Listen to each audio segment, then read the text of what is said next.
Let's peel back the content marketing curtain. There's a lot that goes into content marketing. Being in the biz, one of the things I find most interesting about that is a new trend predicated almost entirely on Google telling the world, no conflict of interest there, right? Not to bother tweaking content to get better results. If you believe the big G, search engine optimization is dead, and all you need to do to rank well is create great content. Do that, and your audience will naturally find you. Even more interesting, people are starting to buy into it, and that includes people who should know better. Yesterday, Marketing Land contributor Rick Dragon said that we should stop bothering to categorize posts in our blogs.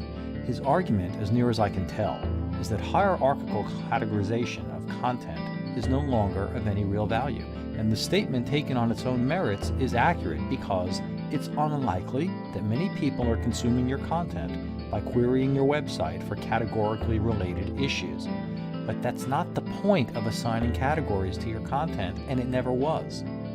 Categories and tags, while potentially useful to your visitors, are really about establishing authority with search engines. And yes, there's more value than that.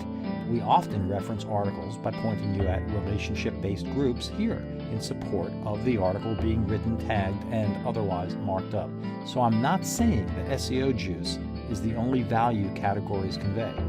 But that SEO value is real, and although standalone SEO is becoming less valuable, discontinuing an element of it is the wrong way to handle content marketing.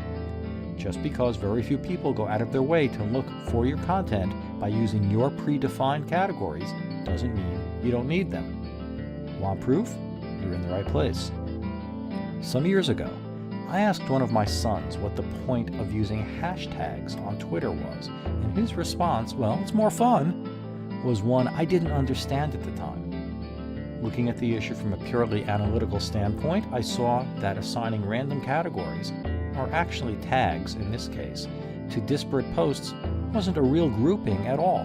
Who would care if you appended hashtag "My brother Jason is an ignoramus" to a tweet?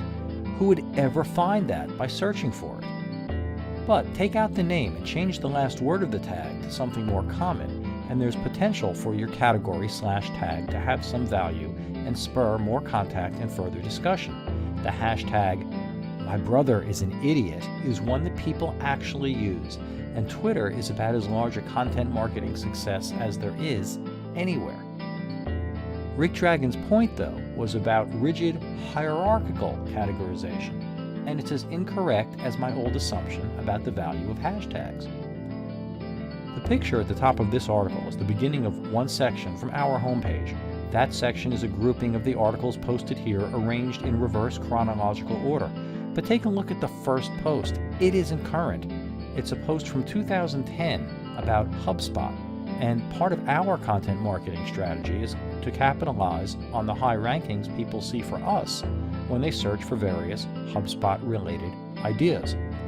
We force that HubSpot post into our homepage using a category we've built into our content management system.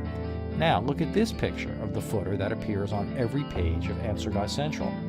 The left and right columns are the most popular articles over the last 15 and 365 days.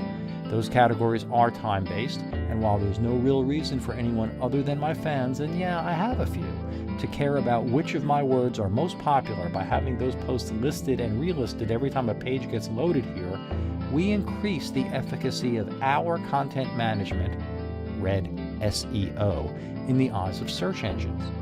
Oh, and as an aside, do you see the arrow showing the drop in popularity of a post about Nicholas Megalis from 3rd most visited over a year to 8th most visited in the last 2 weeks? I've mentioned that that post would drop, and that mention itself was offered in pursuit of content marketing. So tags, categories, and other predefined hierarchies aren't pointless in content marketing. Their purpose is merely not obvious. Could Mr. Dragon have been talking about the extra work involved in accounting for categories when he wrote that in a content marketing has usurped SEO world, there's no longer a reason to bother with categories?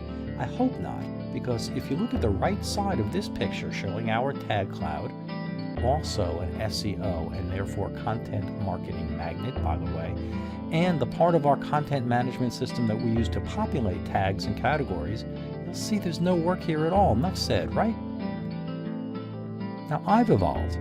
Get the spelling right, and ad hoc content marketing through methods like hashtags works in many ways even better than older hierarchical methods.